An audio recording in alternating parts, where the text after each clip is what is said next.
fish. Oh, it's a good brookie. Perfect specimen of a brook trout.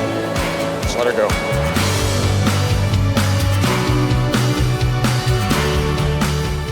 What if I was to tell you that I found a place where you can catch wild eastern brook trout on fly that's a drive-to location?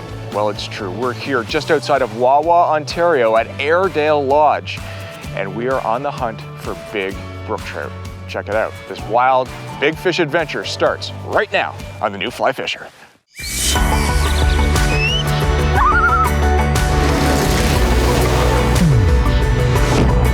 That is amazing. There's a take. Oh, nice. The power. All right.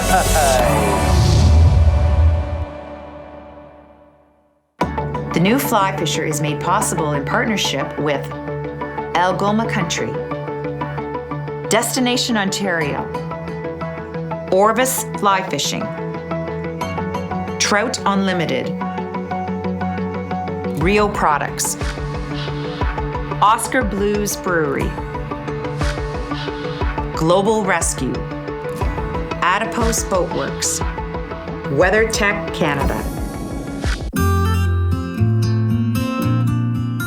This is Airedale Hunting and Fishing. Welcome.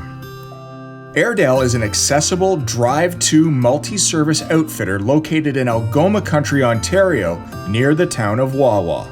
Consisting of 18 outpost do-it-yourself camps that are accessible by float plane and a main lodge located on Whitefish Lake of the Michipicoten River, these waters offer incredible walleye, northern pike, smallmouth bass, lake trout, whitefish, perch, and brook trout fishing in northern Ontario.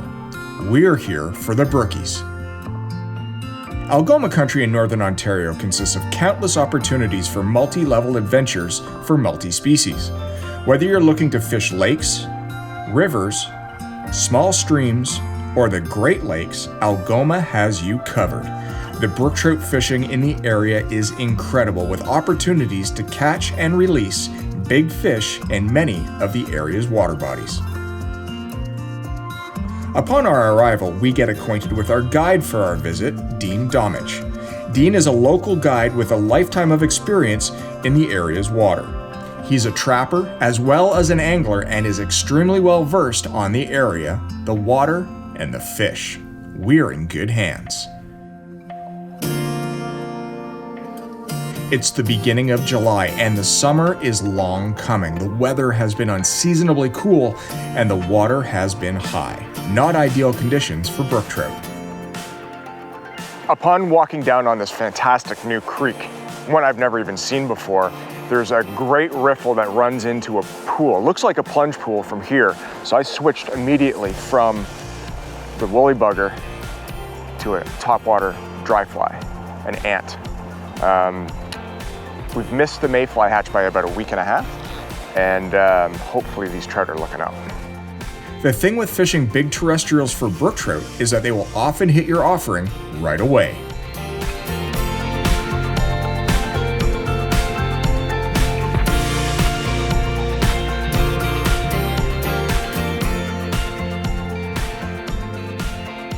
The big idea. So, I've got this ant, Chernobyl ant on, to begin with, looking for aggressive feeders. Fish that are looking up, that are looking for some protein. And I'm throwing it across the current and letting it slowly swing across, creating a V-wake behind the bug. So if I pass through looking for aggressive fish and none come up to eat from the surface, then what I'll do is I'll start slowing down and paring down until I actually have to put a nymph under an indicator if needed, but I'm hoping that that's not going to be the case here. Big terrestrials generally entice aggressive eats. If your bug does not get eaten quickly, consider paring down. I couldn't move a fish, so it's time to switch. Well, that was worth a shot. Now, I'm gonna move to a black leech pattern and do the exact same thing all over again.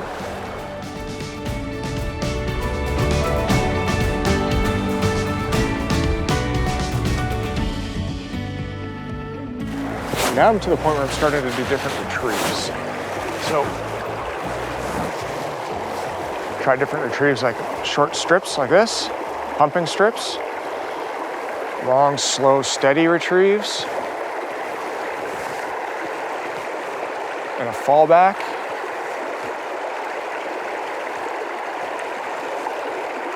There's gotta be fish here.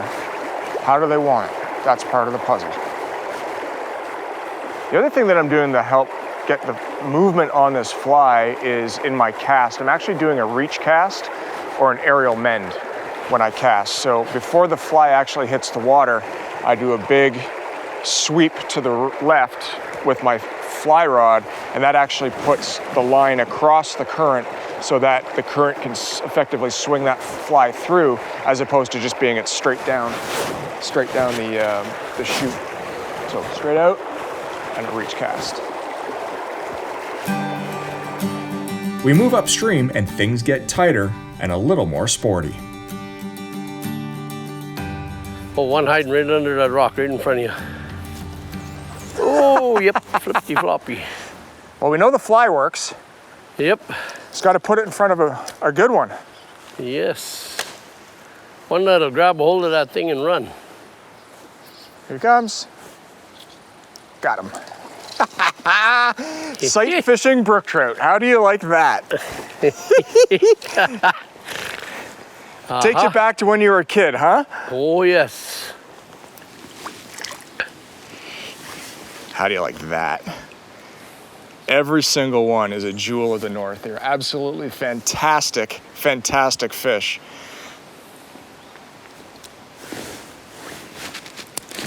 And they're floppy.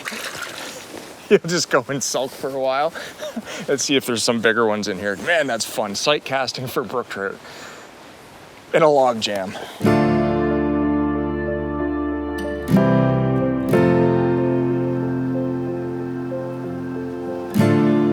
There it is.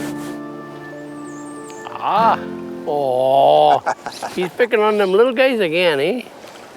The little guys. Aha! Nice looking fish from here, though.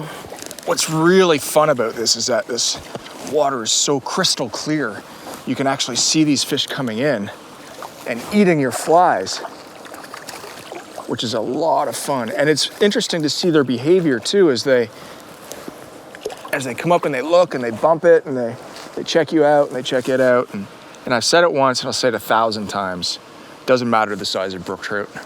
They're fantastic fish to catch on fly. And even better to let go.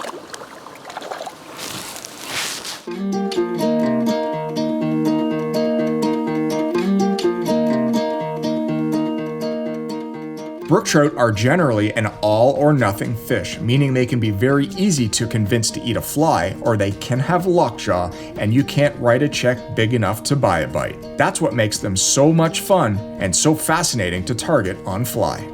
In rivers, you can expect to find brook trout relating to structure: boulders, sweepers, back eddies, hydro cushions in front of rocks, springs, and tributaries are all likely spots for fish to hang out.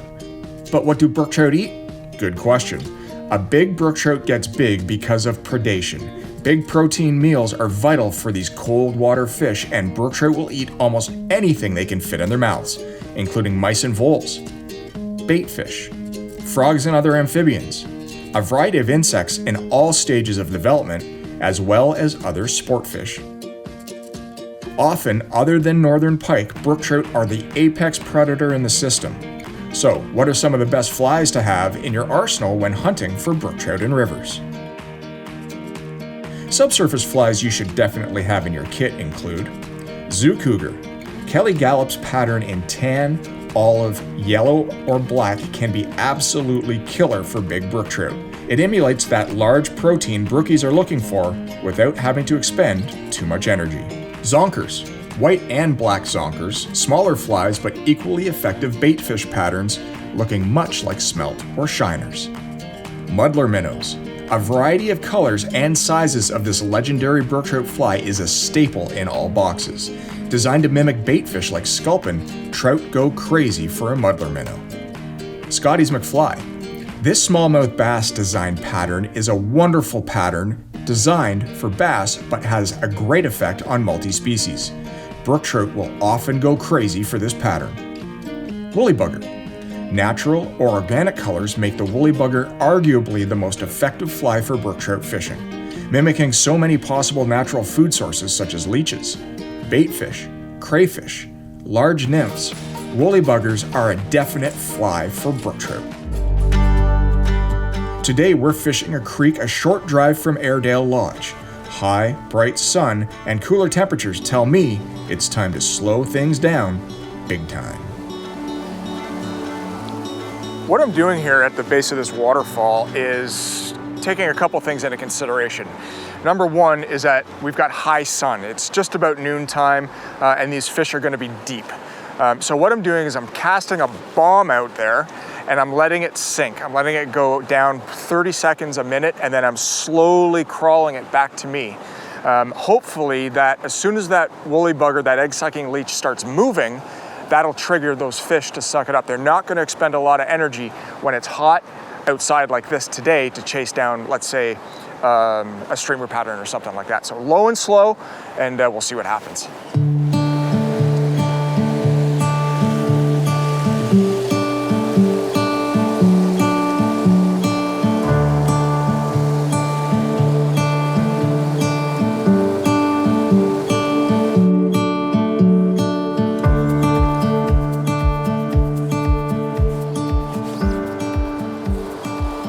Fish.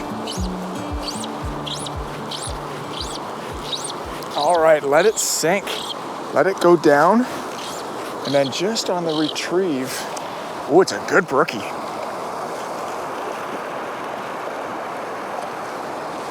It's a good one, right at the base of this waterfall.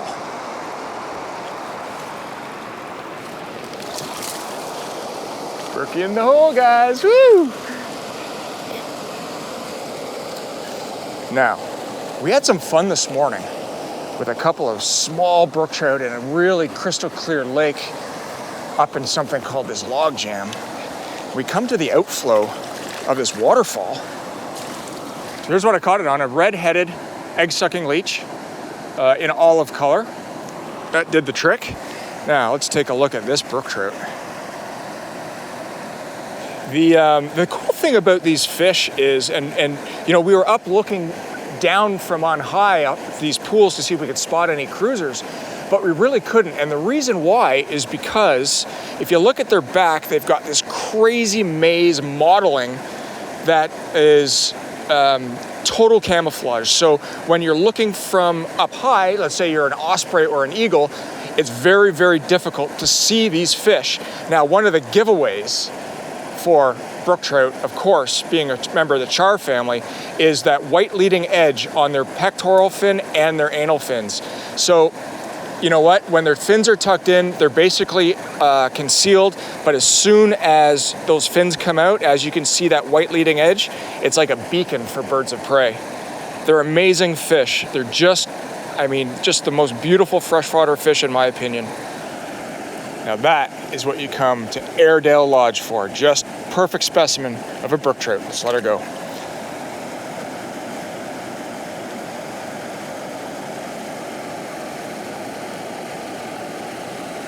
I'll tell you what, I could do that all day long.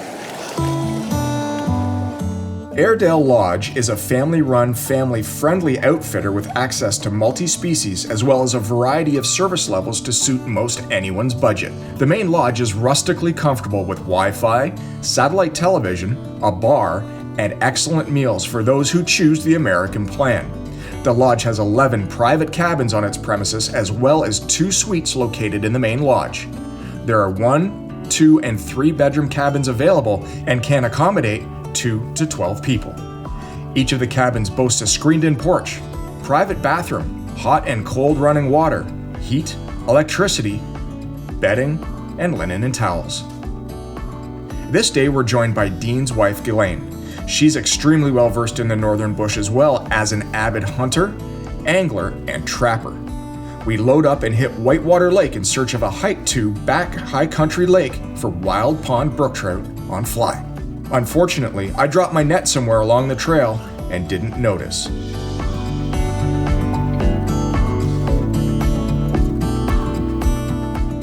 Well, after a short hike through virgin forest, we have come across this fantastic little lake. This lake used to be on Ghislaine and Dean's trap line, so they know the area very well, and they're telling me that it's full of really, really healthy brook trout. So, 5-weight rod, sink tip line, and a cone-headed olive woolly bugger. Let's see what we can do. Oh, see the one jump right out of the water right there? Didn't see it. Yeah, he jumped right out. About a pound and a halfer. Ready? 1, 2, 6, go. Oh. Okay, just I'll get settled up there. You can get ready to cast. Already? Yeah, right now. Right away, we see a brookie surface and place a cast in the general area. So what I'm gonna do here is I've got a sinking line on, and I'm gonna let it drop a bit. Now these fish are gonna tell me the way they want the retrieve to be. It'll either be short jerk pauses with pauses in between or long strips. There's a fish right away, first cast. How do you like that? I ain't helping you with a net either. No, I'll just hand bomb them. Actually, that net, if you really need it, it's right behind you. But That's a good fish. You know what? I will net this fish. that's a small one. He's dark. Here we go. First brook trout of the day. First cast of the day. There he goes. He's away. Well, looks good. Haha. There we go. Okay, let's go where we're gonna get some big ones.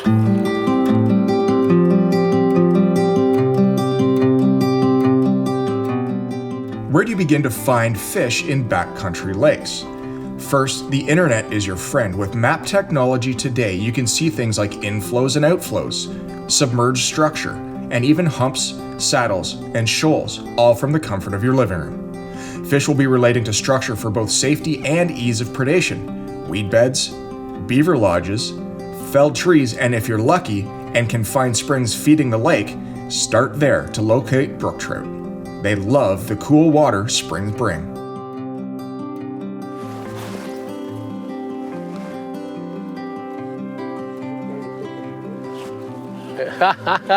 Second cast, second fish. Oh, you gone? No, you still got him. Yee-hoo. Oh, that's a better fish too.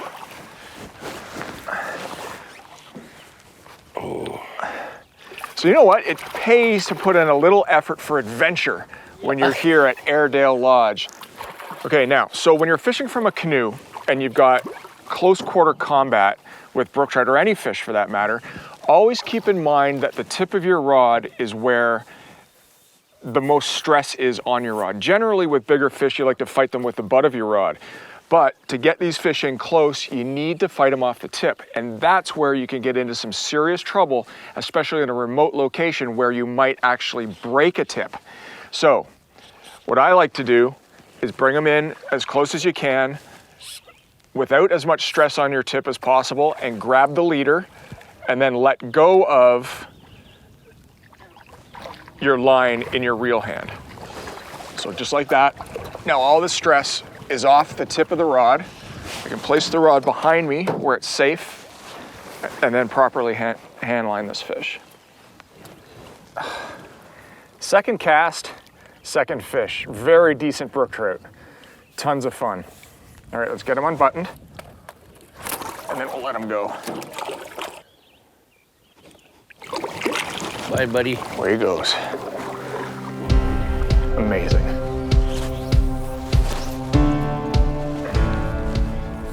Cast it out, let it sink down, probably give it a 20-second count, and then start the retrieve. And if we start seeing some fish coming on top, I've got some mice patterns. I've got some ant patterns. I brought some bass poppers to see if we can give that a shot. I mean, when you've got an opportunity like this to fish unpressured waters, you take every opportunity to try to catch them in as many different ways as you can. There's a fish.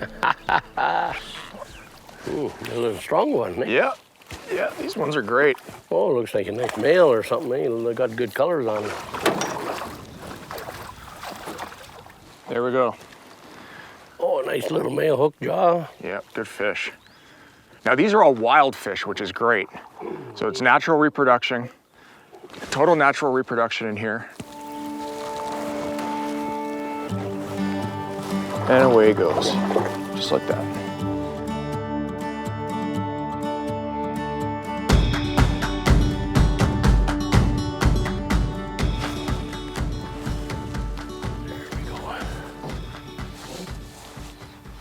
Oh, he's right there. That's probably a good one. I'll try to back up a little.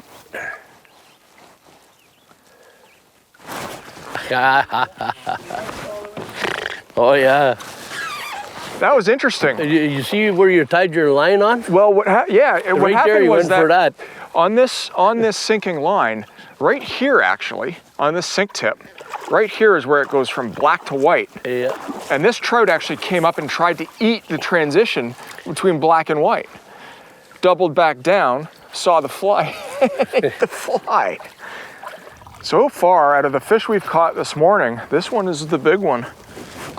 Took some line, went for a run. See if we can take a look at him.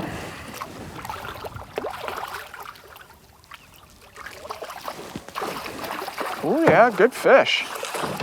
So Dean was just saying that the reason why these fish do get so big is because, number one, there's not a lot of pressure in here. And number two, ooh, that's a chunky, chunky brook trout. And number two, the fish that are caught that are of this size are let go. Locals definitely do know the value of big trout and their reproductive value in a system like this. Let's give them a breath, get some pictures, and we'll let them go. Gotta love it when you catch the big one of the day first thing in the morning. Right away, it's fantastic. Oh, this is great. This is so much fun. I haven't seen anything surface yet. That's why I'm hesitant to switch flies to a terrestrial. So do these fish cruise around the circumference of the lake, Dean, or are they sort of stick in one spot? And... No, they cruise around on this lake. And what's the main forage? What are they eating here? Bugs? Or Yeah, is there fish in here? There's freshwater shrimp. Scuds. You got freshwater shrimp and There's like a fish. this time of year, it's a lot of dragonfly nymphs. Right. If I've said it once, I've said it 1,000 times. Brook trout at 8 inches are just as much fun as brook trout. I think he's a little bigger than 8 inches. Trout that are 5 pounds. This is a 5-weight rod. And they're fighting like crazy. Yeah, and I'm glad I've got it. I was gonna bring my 6, but it is sporty on a 5, that's for sure. Here's the kind of brook trout that they actually make stickers out of. The colors on it are fantastic. So this is what an olive woolly bugger looks like after 5 or 7 brook trout. You think brook trout don't have teeth? Time to retire this bad boy.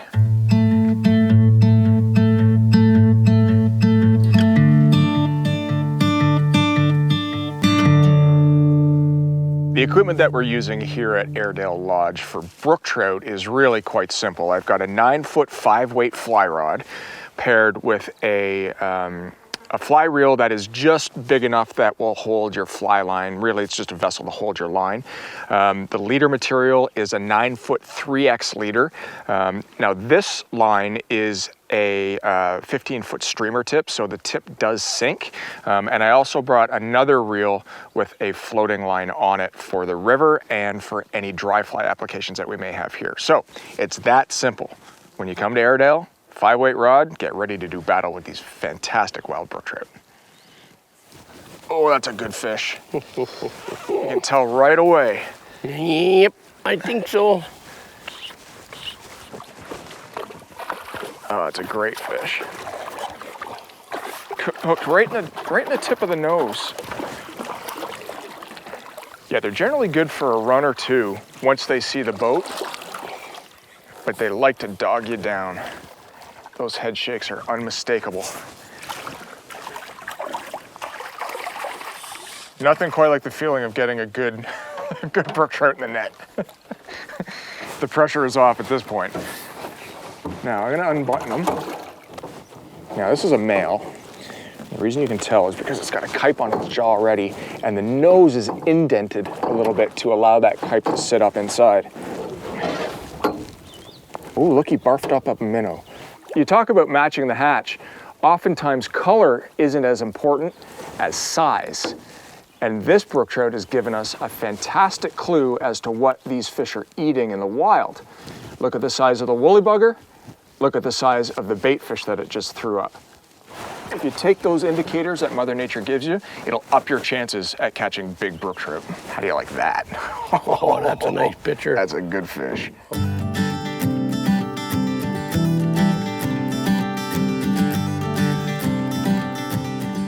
One of the things that you really need to keep in mind while fishing out of a canoe is not to overpower your casting. And what I mean by that is, though you're sitting down, you're lower to the water, you still need to let your rod do the work. I've noticed that I've had a tendency to throw a lot of tailing loops while sitting low in a canoe. The reason why I'm doing that is I'm not letting the rod do the work for me. I'm trying to overpower the rod. So what I'm doing is I'm leaving my thumb on the very top of the reel seat, on the top of the cork, and I'm actually driving with my thumb as opposed to using my arm to make this cast. Now, by using the arm, I'm forcing the cast. By driving my thumb, I'm actually making the rod flex, and the rod is doing all the work for me.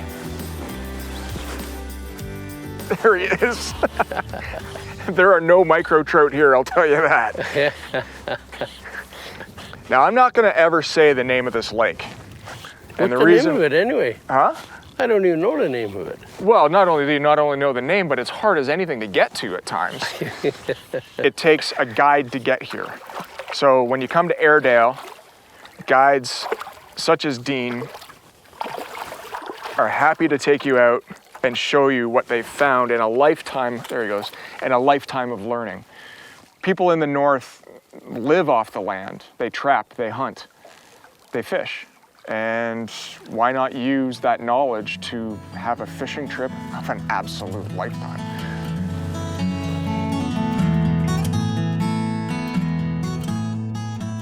Well, that about does it for this episode of The New Fly Fisher. Thanks for watching. I want to thank everybody at Airedale Lodge for their hospitality, great food, and of course, fantastic brook trout fishing. Remember, adventure is out there. All you have to do is go and find it, and what better way than to do it with a fly rod in your hand. For everybody at The New Fly Fisher, thanks for watching, and hopefully, we'll see you in the backcountry. The New Fly Fisher is made possible in partnership with Algoma Country, Destination Ontario, Orvis Fly Fishing, Trout Unlimited, Rio Products, Oscar Blues Brewery, Global Rescue, Adipose Boatworks, WeatherTech Canada.